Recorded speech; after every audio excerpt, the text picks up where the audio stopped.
नमस्कार, आप देख रहे हैं अटल टीवी और मैं हूं आपके साथ रामानिवास पांडे।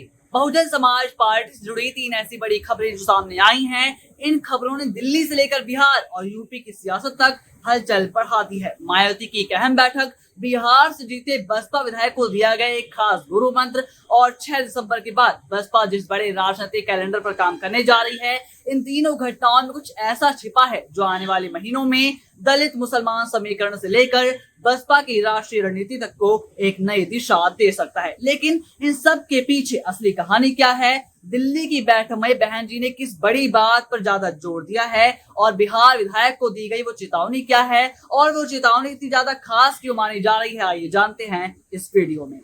दिल्ली में कल बहुजन समाज पार्टी सुप्रीमो मायावती ने उन सभी राज्यों के जिम्मेदारों की बैठक बुलाई जहां अगले 3 वर्षों में चुनाव होने वाले हैं। इनमें महाराष्ट्र, तमिलनाडु, कर्नाटक, आंध्र प्रदेश, तेलंगाना और बिहार और झारखंड शामिल थे। बैठक में मायावती ने बिहार चुनाव के नतीजों को आधार बनाकर ये समझाया कि संगठन को अपने अपने इलाकों में किस तरीके से दोबारा मजबूती बनानी है। उन्होंने ये भी याद दिलाया कि एक दौर में दलित समाज बसपा का मूल आधार था और मुसलमानों के साथ उसका गठजोड़ बसपा को निर्णायक बनाता था, लेकिन समय के साथ ये जनाधार खिसका और अब इसे वापस जोड़ना है और ये सबसे बड़ी और सबसे अहम चुनौती है। बहन जी ने ये भी बताया कि बिहार में बसपा की एक सीट भले हाथ में आई हो, लेकिन वोट प्रतिशत 1.62% ही मिला है, जो कि AIMIM के 1.89% से बस थोड़ा सा कम है। उन्होंने ये भी साफ किया कि थोड़ी मेहनत अगर और की जाए तो दलित मुस्लिम कॉम्बिनेशन फिर से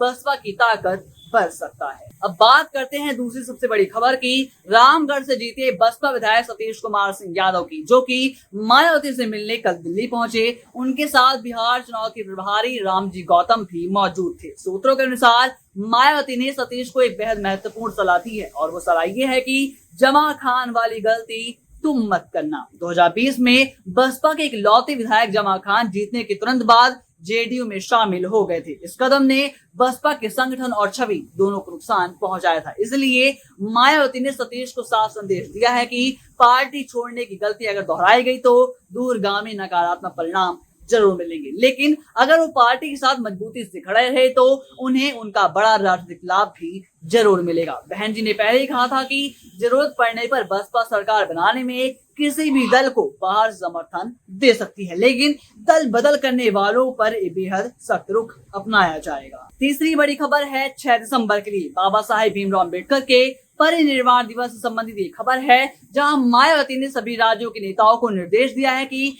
इस दिन पूर्ण सम्मान के साथ श्रद्धांजलि सभा आयोजित की जाए और कार्यक्रमों में किसी भी तरह की लापरवाही ना हो, क्योंकि ये दिन बसपा की राजनीतिक रीढ़ माना जाता है। ठीक वैसे ही जैसे 9 अक्टूबर को काशीराम जयंती पर लखनऊ में विशाल रैली हुई थी, इसी तरीके से अब 6 दिसंबर को नोएडा में एक बड़ी जनसभा की तैयारी चल रही है, जहां लाखों लोगों के पहुंचने की उम्मीद भी जताई जा रही है। मायावती चाहती है कि ये कार्यक्रम 2026 की चुनावी रणनीति के शुरुआती का संकेत बने। हाल की बैठकों लखनऊ और अब दिल्ली का यही फोकस है कि दलित वोट वापस से हमें मिले, यानी कि बसपा की ओर जुड़े और संगठन जमीनी स्तर पर भी मजबूत हो और राष्ट्रीय स्तर पर बसपा की मौजूदगी एक बार फिर से स्पष्ट रूप से दिखाई दे, यानी ये खबर ज्यादा अहम मानी जा रही है।